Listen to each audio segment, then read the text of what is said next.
আসসালামু আলাইকুম। নদাইসেল BD YouTube চ্যানেলে আপনাদের সবাইকে স্বাগত। আমি জাহিদ সরকার আল চিস্তি আপনাদের মাঝে আবারও নতুন একটি ভিডিও নিয়ে হাজির হলাম। আশা করি ভিডিওটি দেখে বা শুনে আপনারা সবাই উপকৃত হবেন। আজকের আলোচনার বিষয় কালেমা শাহাদাত একা পাঠ করা যাবে না, তার পিছনে কিছু রহস্য রয়েছে। এ বিষয় নিয়ে আলোচনা করব। অবশ্যই আলোচনাটি সবাই মনোযোগ দিয়ে শুনবেন।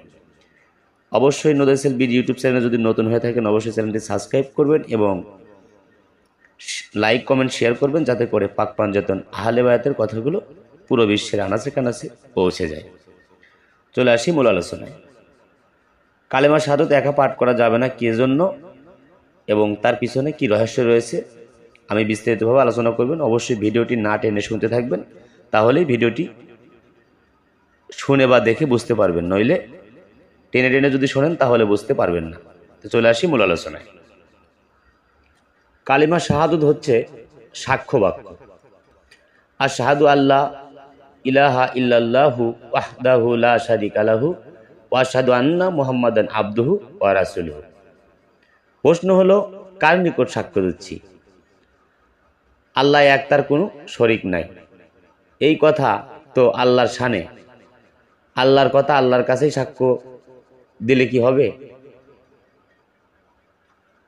আসলেই আমরা আল্লাহর কথা আল্লাহর কাছেই বলতেছি, বিষয়টা আমাদের কিন্তু বুঝতে হবে। এজন্যই কালেমা কারোর নিকট পাঠ করতে হয়, কারোর সামনে।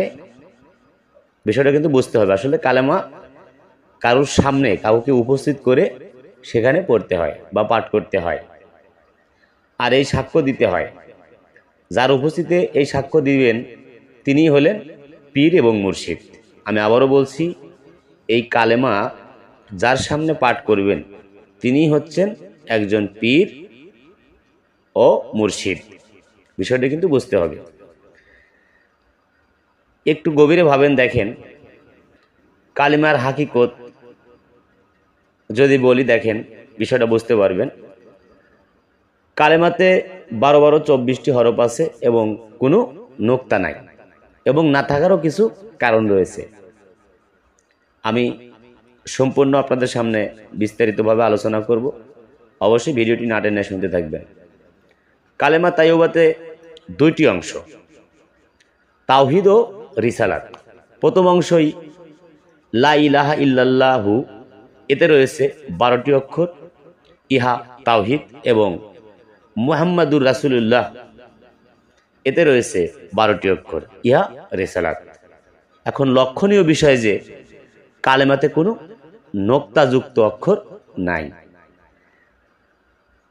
তাওহীদের অর্থাৎ আল্লাহর 12টি অক্ষর যেমন নোক্তা ছাড়া, তেমনি রিসালাতেও রাসূলের 12টি অক্ষর নোক্তা ছাড়া। এতে বোঝা যায় যে স্রষ্টা হিসেবে আল্লাহ তাআলার যেমন কোনো শরীক নাই, তেমনি ঠিক সৃষ্টি হিসেবে নবীজিরও কোনো শরীক নাই, অর্থাৎ তার সাথে কোনো সৃষ্টির তুলনায় চলে না। আরও প্রমাণিত হয় যে আল্লাহ তাআলা তার নিজ গুণে আমার নবীজিকে সৃষ্টি করেছেন।